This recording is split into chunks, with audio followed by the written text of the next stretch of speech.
नमस्कार दोस्तों। Information communication technology के कई सारे प्रोडक्ट के ऊपर भारत ने 20% तक की ड्यूटी लगाई थी, जिससे यूरोपियन यूनियन को काफी तकलीफ थी। इसी कारण से यूरोपियन यूनियन ने डब्ल्यूटीओ के अंदर केस भी किया। वो केस जीता भी, बट उसका कोई असर हुआ नहीं भारत के ऊपर। इवन भारत की स्ट्रेटेजिक ऑटोनॉमी इतनी ज्यादा है कि यूरोपियन यूनियन ने ट्रेड के अंदर कंसेशन मांगे, भारत ने क्लियरली मना कर दिया कि भाई हम नहीं देंगे। फिर यूरोपियन यूनियन के पास में कोई ऑप्शन बचा नहीं और यूरोपियन यूनियन ने भारत को अब प्रेशर करना शुरू कर दिया है कि हम भारत के ऊपर भी कस्टम ड्यूटी लगाएंगे। और इन्होंने कहा कि हम यूनिलेटरल मेजर भारत के खिलाफ ले सकते हैं अगर भारत ने आईसीटी प्रोडक्ट के ऊपर से ड्यूटी नहीं हटाई तो। भारत ने ही फिर जवाब दिया।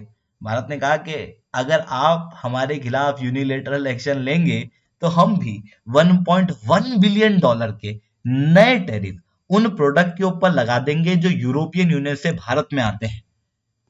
भारत का ये स्ट्रॉन्ग मेजर भारत के लिए कैसे इंपॉर्टेंट है, कैसे भारत इतना पावरफुल स्ट्रेटेजिक ऑटोनॉमी को अभी होल्ड कर रहा है, और भारत और यूरोपियन यूनियन के बीच में ये इंफॉर्मेशन कम्युनिकेशन टेक्नोलॉजी के प्रोडक्ट का डिस्प्यूट है क्या।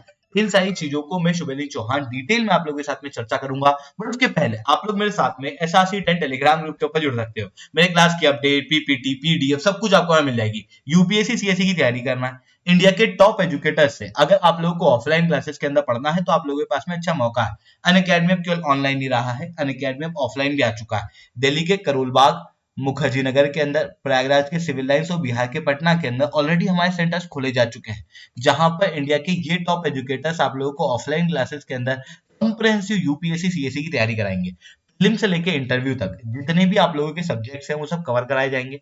आपको टेस्ट सीरीज दी जाएगी, आपको स्टडी मटेरियल दिया जाएगा, आपको वन ऑन वन मेंटरशिप दी जाएगी, और ये सब कुछ आपको मिलेगा सबसे हाई क्वालिटी के अनअकैडमी के कोर्स में, ऑफलाइन मार्केट के सबसे कम रेट में। अगर आप यही कोर्स किसी और ऑफलाइन कोचिंग के अंदर जाके लोगे तो आपको लगभग 1.25 लाख से 2 लाख रुपए खर्च करने पड़ेंगे। बट अनअकैडमी ये सारी चीज आपको अवेलेबल करा रहा है केवल 59,999 के अंदर। बट उसके लिए आपको 20 दिसंबर के पहले पहले एनरोल करना पड़ेगा। अगर आप अनअकैडमी के साथ में जुड़ना चाहते हो तो यहाँ पे मैंने नंबर दिया हुआ है, इस नंबर पे आप हमारी टीम से कांटेक्ट कर सकते हो। चलिए दोस्तों, समझने का प्रयास करते हैं पे हुआ क्या है। देखो, आपको 2015-16 का समय याद है? भारत के मार्केट के अंदर चाइनीज प्रोडक्ट फ्लड कर चुके थे। ऐसा समय था कि आप भारत के मार्केट में किसी भी प्रोडक्ट के ऊपर हाथ लगाओ वो प्रोडक्ट चाइनीज निकलता था। और मोबाइल फोन के अंदर तो मतलब हर फोन की कॉपी आ गई थी, आईफोन से लेके पता नहीं काय काय की। उस समय हुआवे और पता नहीं अलग अलग कंपनियां, चाइनीज कंपनियां भारत के मार्केट के अंदर देखने को मिल रही थी। उसके बाद भारत और चाइना के बीच में डोकलाम का इशू हो गया, और भारत को समझ में आया कि यार चाइनीज प्रोडक्ट के ऊपर डिपेंडेंसी ठीक नहीं है। इवन चाइना के साथ में जो ट्रेड रिलेशन है यही सही नहीं है। जिसके बाद भारत को लगा कि यार चाइनीज प्रोडक्ट के ऊपर एक्शन लेने पड़ेंगे। जैसे हमने गलवान वैली के बाद लिए थे ना, ठीक उसी तरीके से डोकलाम इशू के बाद में भी भारत ने इंफॉर्मेशन कम्युनिकेशन टेक्नोलॉजी के प्रोडक्ट इंक्लूडिंग मोबाइल फोन के ऊपर 10 से 15% तक के टैरिफ लगा दिए, जिससे यूरोपियन यूनियन में खलबली मच गई। फिर यूरोपियन यूनियन ने डब्ल्यूटीओ के अंदर भारत के खिलाफ जाके केस कर दिया कि भारत ये ड्यूटी नहीं लगा सकता, भारत की ये ड्यूटी जो है वो गलत है। यूरोपियन यूनियन के सपोर्ट में दूसरी कंट्री भी आई जो भी इन टैरिफ से अफेक्टेड थी, जैसे China, Thailand, Japan, south Korea. और भारत के इस समय पे स्टैंड क्लियर था, क्या जब हमारे ऊपर डब्ल्यूटीओ के अंदर केस हो ही चुका है तो फिर हम यहाँ पे क्यों रुके, हम केवल 10-15% का टैरिफ ही क्यों लगाए। हमने ये टैरिफ बढ़ा दिए, बढ़ा के लगभग 20% कर दिए 2021 में। आप क्लियरली देख सकते हो 2019 के अंदर ही केस हुआ और 2021 के अंदर भारत ने इन टैरिफ को 20% तक बढ़ा दिया। केस से भी हमारे ऊपर कुछ खास असर पड़ा नहीं डब्ल्यूटीओ के। डब्ल्यूटीओ ने उस समय पर भारत के खिलाफ रूलिंग दी। भारत के खिलाफ उन्होंने कहा कि भाई भारत ये टैरिफ जो है वो नहीं लगा सकता। आप क्लियरली ये देख सकते हो। पर डब्ल्यूटीओ का इस समय पे कहना क्या था, इवन यूरोपियन यूनियन वगैरह भी क्या कहना चाह रहे थे कि वो भारत इंफॉर्मेशन कम्युनिकेशन टेक्नोलॉजी के कुछ प्रोडक्ट के ऊपर इस तरीके के टैरिफ नहीं लगा सकता। देखो, भारत ने इंफॉर्मेशन टेक्नोलॉजी एग्रीमेंट जो कि 26 मार्च 1997 के अंदर हुआ था, इसे ज्वाइन किया है। और ये एग्रीमेंट क्लियरली कहता है कि इंफॉर्मेशन टेक्नोलॉजी के जो प्रोडक्ट्स हैं उनके ऊपर कोई भी ड्यूटी नहीं लगेगी। इसके अंदर computer, telecom equipment, semiconductor, scientific instrument, ऐसे कई सारे इंस्ट्रूमेंट शामिल हैं। भारत ने इस एग्रीमेंट के अंदर साइन किया हुआ है। अब आप कहोगे अच्छा मतलब भारत इसका मतलब आईटी प्रोडक्ट के ऊपर टैरिफ नहीं लगा सकता। तो फिर जो कंट्रियां इस एग्रीमेंट में शामिल नहीं वो तो लगा सकती हैं, तो फिर भारत का यहाँ पे नुकसान हो सकता है? बिल्कुल भी नहीं। ये एग्रीमेंट ना बहुत स्ट्रांग एग्रीमेंट है, क्योंकि इसके अंदर ऐसी सारी कंट्रियां इंक्लूडेड हैं जो कि इंफॉर्मेशन टेक्नोलॉजी के अंदर व्यापार करती है। आप सोचो, इंफॉर्मेशन टेक्नोलॉजी के अंदर कौन सी कंट्री खूब व्यापार करती होगी? आपके दिमाग में आएगा Bharat, China, US, Canada, Europe. इनकी सारी कंट्रियां यहाँ इंक्लूडेड है। लगभग इंफॉर्मेशन कम्युनिकेशन टेक्नोलॉजी का जो 97% का व्यापार होता है वो इसी एग्रीमेंट के तहत होता है, और इसके अंदर किसी भी प्रकार के टैरिफ नहीं लगते, ये क्लियर है। इसी कारण से वेस्टर्न वर्ल्ड जो है वो भारत के इस टैरिफ के खिलाफ डब्ल्यूटीओ के अंदर केस कर रहा था। बट भारत का कहना भी बिल्कुल सही है। भारत ने भी ऐसा नहीं है कि ये टैरिफ इलीगल रूप से लगाए। भारत का कहना यह है कि 1997 में एग्रीमेंट हुआ था, उस समय पर मोबाइल फोन इतने कोई चलन में थे नहीं। इस कारण से इंफॉर्मेशन टेक्नोलॉजी एग्रीमेंट के अंदर मोबाइल फोन नाम का शब्द यूज किया ही नहीं गया। इसी कारण से भारत ने मोबाइल फोन के ऊपर टैरिफ लगाए हैं, पहला। दूसरा, हमने टैरिफ इसलिए लगाए हैं क्योंकि चाइना इन प्रोडक्ट की डंपिंग इंडिया के अंदर करता है। मतलब हमने जो टैरिफ लगाए वो ऐसे प्रोडक्ट के ऊपर लगाए जिनका नाम इंफॉर्मेशन टेक्नोलॉजी एग्रीमेंट में नहीं है। और किस कारण से लगाए? चाइना को रोकने के लिए। मतलब हम पूरी तरीके से यहाँ पर लीगल थे। जिसके बाद डब्ल्यूटीओ ने भारत को फिर भी कहा कि भाई इंफॉर्मेशन कम्युनिकेशन टेक्नोलॉजी के ऊपर भारत ने जो टैरिफ लगाए वो गलत है। तो फिर भारत ने एक नया तरीका अपनाया, यूएस का तरीका, यूनाइटेड स्टेट्स ऑफ अमेरिका। देखो डब्ल्यूटीओ के अंदर क्या है, यूएस ने एक बड़ा गेम खेला हुआ है। डब्ल्यूटीओ का पहले पूरा स्ट्रक्चर समझो, फिर उसके बाद में आपको समझ में आएगा यूएस का गेम क्या है। देखो, डब्ल्यूटीओ के अंदर एक मिनिस्टेरियल कॉन्फ्रेंस होती है जो हर 2 साल में एक बार मिलती है। मतलब जो बड़े बड़े मंत्री हैं, प्रधानमंत्री वगैरह, इनकी मीटिंग होगी, ये लोग डिस्कशन करेंगे और ये डब्ल्यूटीओ के लिए कुछ कुछ चीजें डिसाइड कर लेंगे।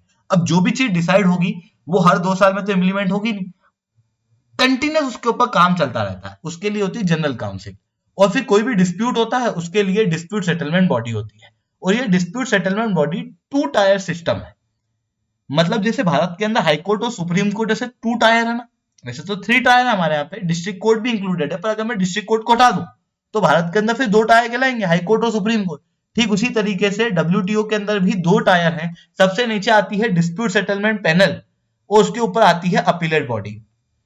अब डिस्प्यूट सेटलमेंट पैनल ने उस समय पे भारत के खिलाफ जजमेंट सुनाया, तो भारत ने केस का कर दिया अपीलेट बॉडी में।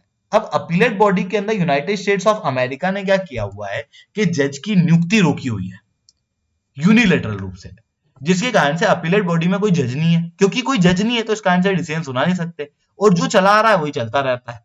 इसी कारण से भारत के खिलाफ जब इंफॉर्मेशन कम्युनिकेशन टेक्नोलॉजी के टैरिफ लगाने का केस यूरोपियन यूनियन जीता, उसके बावजूद भी भारत ने टैरिफ हटाए नहीं। भारत बिल्कुल ठीक रहा कि भाई हम ये टैरिफ नहीं हटाएंगे, और हम लोगों ने इंटरनेशनल लेवल पे ही जो वेस्टर्न कंट्रियों द्वारा लूप होल क्रिएट किए गए उसी का प्रयोग किया। फिर उसके बाद यूरोपियन यूनियन को लगा कि यार भारत तो इस तरीके से मानेगा ही नहीं। फिर इन्होंने कहा कि यार एक काम करो, आप हमको कंसेशन दे। भारत ने उसका भी जवाब दिया कि भाई हम किसी कंट्री को कंसेशन दे नहीं सकते, आप ही कहते हो ना rule rule rule rule, international rule. तो फिर इंटरनेशनल रूल में ये लिखा हुआ है कि किसी एक कंट्री को कस्टम के अंदर कंसेशन नहीं दे सकते अनटिल अनलेस उसके साथ में फ्री ट्रेड एग्रीमेंट या मोस्ट फेवर्ड नेशन की बातचीत ना हो। और क्योंकि यूरोपियन यूनियन हमारा मोस्ट फेवर्ड नेशन तो है नहीं, इस कारण से हम लोग स्पेशल कंसेशन उसको नहीं दे सकते। और भारत ने इसी पॉइंट को आधार बनाकर स्पेशल कंसेशन यूरोपियन यूनियन को देने से मना कर दिया। अब देखो यूरोपियन यूनियन को क्या जो मेंटालिटी है वो है यूरोपियन सेंट्रल मेंटालिटी, और उसी की तहत उनको ये बात भाई नहीं कि हमको कंसेशन देने से ही मना कर दिया। डब्ल्यूटीओ के अंदर हम लोगों ने केस करा, हम जीते भी, फिर भी हमारे साथ में कुछ भी नहीं हुआ, हमारा कोई बेनिफिट ही नहीं हुआ। तो फिर इन्होंने शुरू करा वही तरीका जो हमेशा करते आते हैं, इन्होंने धमकाना शुरू किया भारत। हमारे जो इन्फोर्समेंट रेगुलेशन है उनके अनुसार इंटरनेशनल ऑब्लिगेशन को इंप्लीमेंट करने के लिए डब्ल्यूटीओ के अंदर जब अपीलेट बॉडी फंक्शन ना कर पाए उस समय पर हम multi party interim appeal arrangement का प्रयोग कर सकते हैं। और यहां पर भारत और डब्ल्यूटीओ को आर्बिट्रेशन करना होगा, ऐसा यूरोपियन यूनियन का कहना है। पर भारत का कहना यह है कि भाई हम लोगों ने multi party interim appeal arbitration को ज्वाइन किया ही नहीं है, तो हम यहां पर आर्बिट्रेशन करें क्यों, हम लोग यहां पर डिस्प्यूट सेटलमेंट करें क्यों। तो यूरोपियन यूनियन का कहना यह है कि आपको कंसल्टेशन करना पड़ेगा 10 फरवरी 2025 तक, और अगर आप ये कंसल्टेशन नहीं करते हो तो फिर यूनिलेटरल एक्शन डब्ल्यूटीओ के रूल्स के अनुसार यूरोपियन यूनियन को भारत के खिलाफ लेना होगा। ये बात यूरोपियन यूनियन ने कही, मतलब यूरोपियन यूनियन ने क्लियर धमकी दी कि या तो आप multi party interim appeal arbitration arrangement के अंदर डिस्प्यूट को रिजॉल्व करो, या फिर 10 फरवरी 2025 तक कंसल्टेशन का अगर आप जवाब नहीं देते हो तो यूनिलेटरल एक्शन, जो भी यूरोपियन यूनियन डिसाइड करे उन एक्शन को झेलो। भारत ने भी कहा कि भाई आप इतिहास उठा के देख लो, अब भारत वो भारत नहीं रहा जो लिबुर लिबुर किया करता था। अब ये नया भारत है जिसके पास में अपनी स्ट्रेटेजिक ऑटोनॉमी है, हम हमारे डिसीजन खुद ही लेते हैं। इसका एग्जाम्पल भारत ने पहले बताया कि देखो आपने हमारे स्टील के प्रोडक्ट के ऊपर ड्यूटी लगाई थी यूनिलेटरली, तो फिर हम भी उसके रिटेलिएशन में 1.1 बिलियन डॉलर के टैरिफ लगा देंगे। ये भारत ने किसके रिटेलिएशन में कहा? स्टील इंपोर्ट के। और यहां पर सिग्नल भारत का क्लियर ये भी था कि अगर कोई भी यूनिलेटरल एक्शन भारत के खिलाफ होता है तो फिर भारत भी इस तरीके के यूनिलेटरल एक्शन ले सकता है। आई होप ये सारी बातें आपको समझ में आई होंगी। लेक्चर अच्छा लगा हो तो लाइक करना, लेक्चर बहुत अच्छा लगा नीचे साथ रिटर्न कमेंट करना। यूपीएससी सीएससी की तैयारी करना है, इंडिया के टॉप एजुकेटर से ऑफलाइन क्लासेस के अंदर पढ़ना है, तो आप लोगों के पास में बहुत अच्छा मौका है। अन अकेडमी अब केवल ऑनलाइन ही रहा है, अन अकेडमी अब ऑफलाइन भी आ चुका है, हमारे सेंटर्स ऑलरेडी खोले जा चुके हैं। तो अगर आप हमारे सेंटर्स के ऊपर जुड़ना चाहते हो तो बिल्कुल से जुड़ सकते हो। इसके अलावा इस वीडियो को खत्म करने से पहले एक सवाल पूछना चाहता हूँ, पन्ना टाइगर रिजर्व किस स्टेट या यूनियन टेरिटरी के अंदर है? आपके ऑप्शन है मध्य प्रदेश, महाराष्ट्र, गुजरात, राजस्थान। सही जवाब नीचे कमेंट के अंदर आप लोग दोगे। ठीक है दोस्तों, आज के लिए that's all from my side. जय हिंद, जय भारत।